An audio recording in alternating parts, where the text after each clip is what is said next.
Okay, let's have an opinion on you. Charles, how are you doing? Let's have an opinion. You are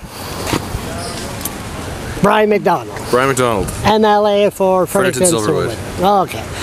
You have an opinion on fracking? Fracking? You must have heard that word the past few months. Absolutely. You have an opinion on that? Well, I think our government's been quite clear. We support the responsible development of shale gas in the province. So I'm not, but Charles, you know that I'm not the spokesman on this issue for the... No, you're just an MLA. No, but as an MLA, I have a responsibility to the government, and I support the government's position for sure. But I'm the wrong person to speak on the issue. No, but you're the MLA, you must have it. Like Kurt Macdonald. He's not the spokesperson. It's a bit different. He's got it in his riding. I mean, it's obviously a big issue for him. And you have people in your riding that don't agree with this, so we'd like to know the MLA view. Am I putting you on the spot, Mr. Macdonald? It's just, Charles, you always put me on the spot. That's what I like about you. But to be fair, I'm not the spokesperson for the government on this issue. No. I like I say, I support the... Do you have an opinion? Yeah, I support the responsible development of shale gas. What's that? What does that mean?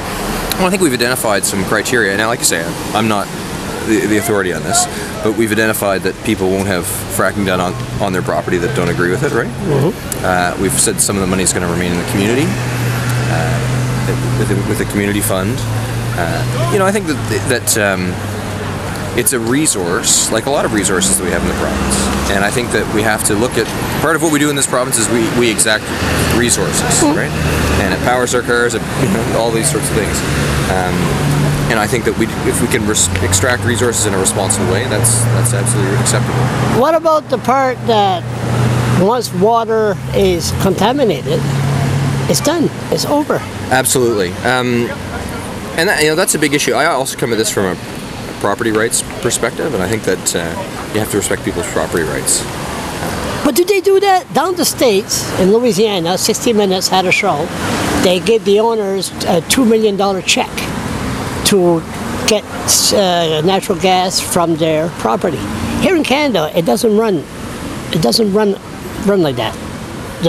The owner owns the land, maybe just the top of it, or 50 feet down. In North America, I mean, and that's the way our property rights work in North America. Not a legal expert as well, but my understanding is when you own property in Canada, you own the surface rights. The surface, not below. The subsurface rights, yeah. But what we said is, you can't bring fracking equipment on somebody's property that doesn't agree with it. Really? It doesn't mean there can't be fracking in the area. That's my understanding, yeah.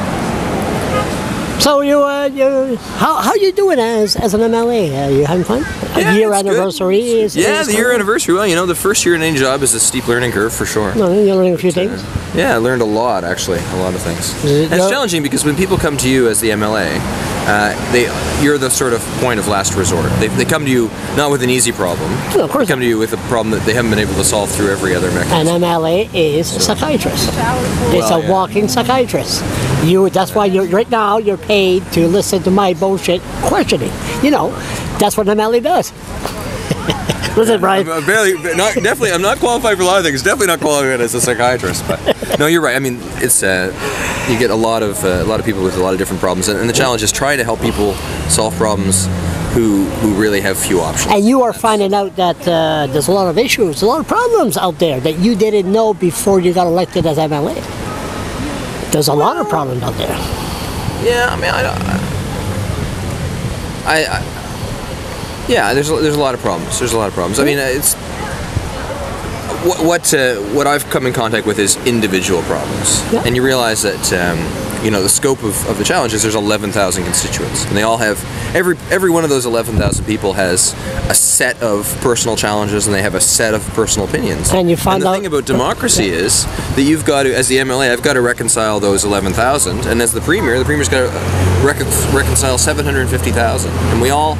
We all are our own beautiful, unique snowflake. But the reality is, we have to work together, and not everyone's going to be accommodated by the system. And everybody with their problems, you found out there's about 5-10 sides to every story, to every problem, right? Always, yeah. Always. I mean, I knew some of this stuff going in, but it's always different when you're confronted with a person. Oh, yes.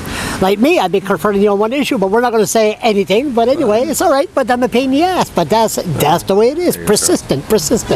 Okay, Brian. They say persistence prevails when all else fails, Charles. Talk to you later.